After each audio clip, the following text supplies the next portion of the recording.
Tim peneliti mulai memetakan radius hingga puluhan kilometer dari lokasi makam untuk mencari petunjuk lanjutan.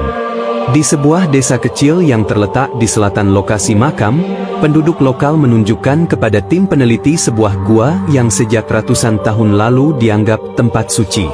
Tidak ada yang tahu pasti siapa yang pertama kali tinggal di sana, tapi menurut cerita turun-temurun, tempat itu dulunya menjadi tempat bermeditasi, seseorang dari jauh, yang mengajarkan ajaran moral yang sangat berbeda dari ajaran nenek moyang mereka saat itu. Gua tersebut sangat sederhana, namun di dinding-dindingnya terdapat ukiran yang menakjubkan.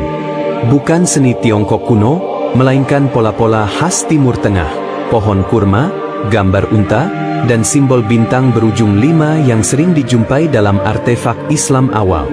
Di tengah gua, terdapat batu besar yang terlihat seperti tempat duduk atau tempat sholat. Arah duduknya pun menghadap ke barat. Ketika peneliti membawa alat pemindai tanah dan mendeteksi lapisan-lapisan yang tersembunyi di bawah gua, mereka menemukan sisa-sisa kayu hangus, tulang binatang kurban, dan pecahan tembikar yang mengandung sisa zaitun. Semua ini menguatkan dugaan bahwa gua itu memang digunakan oleh seseorang yang berasal dari kawasan barat. Tim peneliti asal Maroko yang dipimpin oleh Dr. Yasmina Hodari menyebutkan, ini sangat jarang terjadi. Kita tidak pernah menemukan bukti bahwa peradaban Timur Tengah kuno pernah mencapai sejauh ini. Tapi semua bukti ini benar-benar membuka pandangan baru. Sementara itu, pemerintah Cina mulai membentuk badan khusus untuk mengatur semua penelitian dan pengelolaan situs makam. Mereka menyadari bahwa semakin dalam penggalian dilakukan, semakin banyak keterlibatan internasional yang akan terjadi.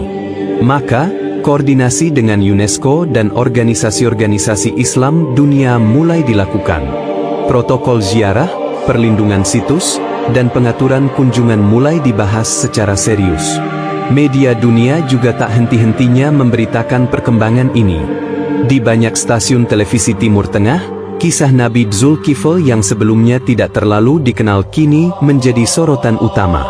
Ceramah-ceramah para ulama besar mulai mengangkat kisah ini sebagai contoh perjuangan Nabi yang tak dikenal banyak orang namun memiliki peran besar.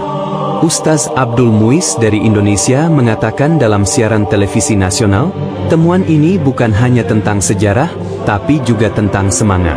Kita sering lupa bahwa para nabi itu diutus bukan hanya untuk satu tempat, tapi bisa saja menyebar luas, bahkan ke tempat yang tak pernah kita duga. Ini adalah pelajaran besar bagi kita untuk membuka wawasan, bukan mempersempitnya. Salah satu kejadian yang menggetarkan hati datang dari wilayah Xinjiang.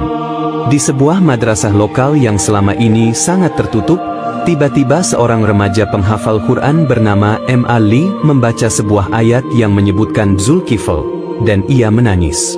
Ketika ditanya kenapa, ia berkata, "Saya merasa sangat dekat dengan beliau. Seperti ada cahaya yang turun ketika saya membaca ayat itu."